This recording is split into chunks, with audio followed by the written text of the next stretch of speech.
Hello student, welcome CBSE physics.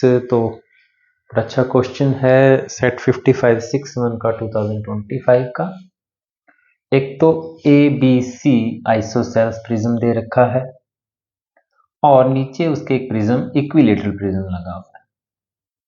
Light रे normally enter करी M N रे, तो उसका पाथ बताना है कैसा होगा। दो कॉन्सेप्ट यूज होंगे।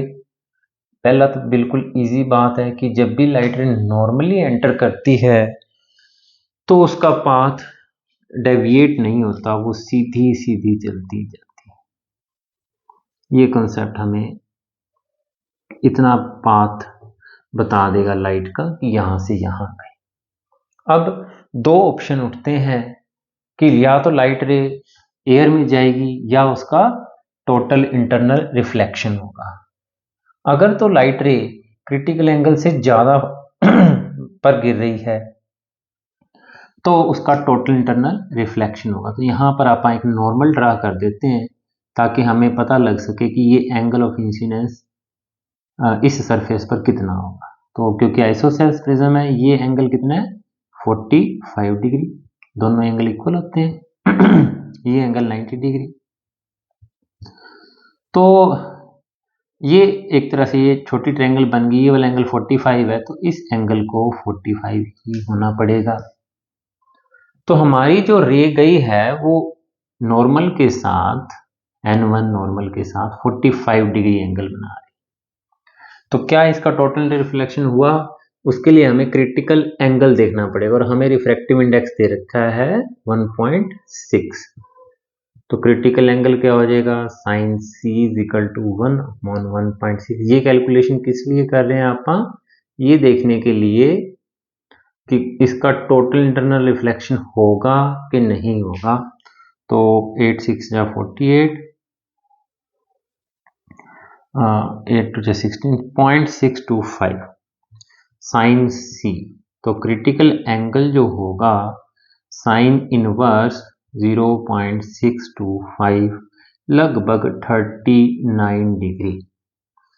जरूरत नहीं है इस 39 डिग्री को याद रखने की, वो टेक्निक भी मैं बताऊंगा अभी, लेकिन एक मौके के लिए मैंने इतना बताया है कि क्रिटिकल एंगल 39 डिग्री है, 38.8 डिग्री, और एंगल ऑफ इंसिडेंस 45 डिग्री जो कि क्रिटिकल एंगल से ज्यादा है।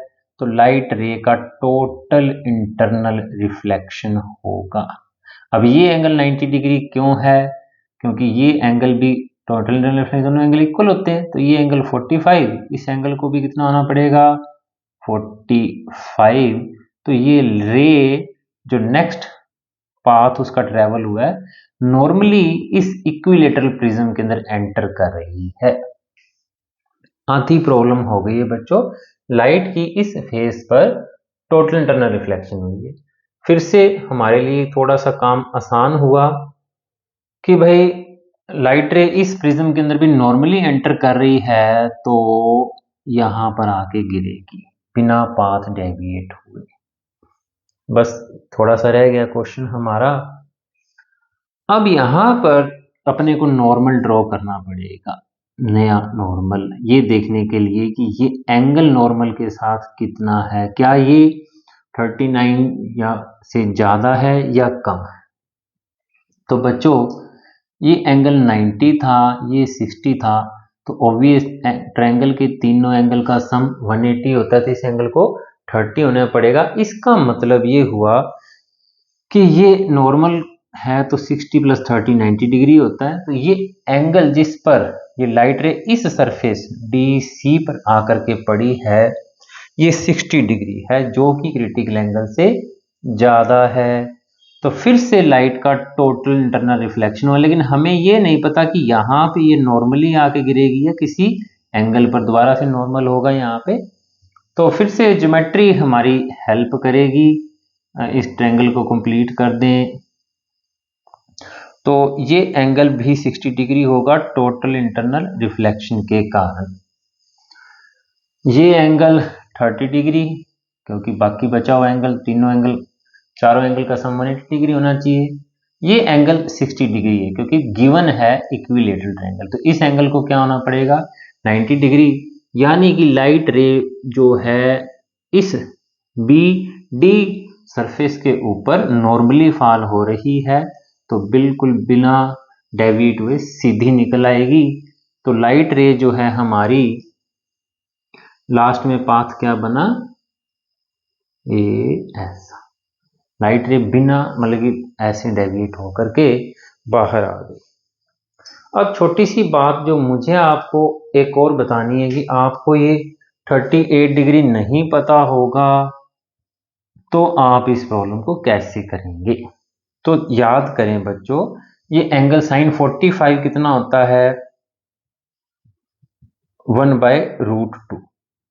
1/√2 की वैल्यू कितनी होती है, थोड़ा रेशनलाइजेशन करके हम समझ सकते हैं, √2/2, तो ये हो गया 1.414 होता है, इनटू में 0.5, अप्रोक्सीमेटली 0.7। तो जो ये तो इसलिए मैं समझा रहा हूं कि 0.625 पे एंगल था 39 डिग्री, 0.7 पे है एंगल 45 डिग्री, और साइन 30 होता है 1/2.5, यानी हमारा क्रिटिकल एंगल, जो हमें ये नहीं पता 39 है, हमें ये पता चल गया कि 45 से तो कम है ये क्रिटिकल एंगल और 30 से ज़्यादा है, और यहाँ रे फॉल कर रही है 45 और 60 पर, तो टोटल इंटरनल रिफ्लेक्शन होगा। हमें अगर वैल्यू इसकी नहीं भी पता तो हम अंदाजा लगा सकते हैं इस दो वैल्यू के बीच में, क्योंकि ये वैल्यू है। तो थैंक यू बच्चों, समझाना थोड़ा मुश्किल होता है लेकिन करना इतना मुश्किल नहीं है इस प्रॉब्लम को, प्रॉब्लम आसान है। 2 नंबर में दी है, इसका मतलब CBSE समझता है कि प्रॉब्लम कुछ ज़्यादा मुश्किल नहीं है। थैंक यू बच्चों।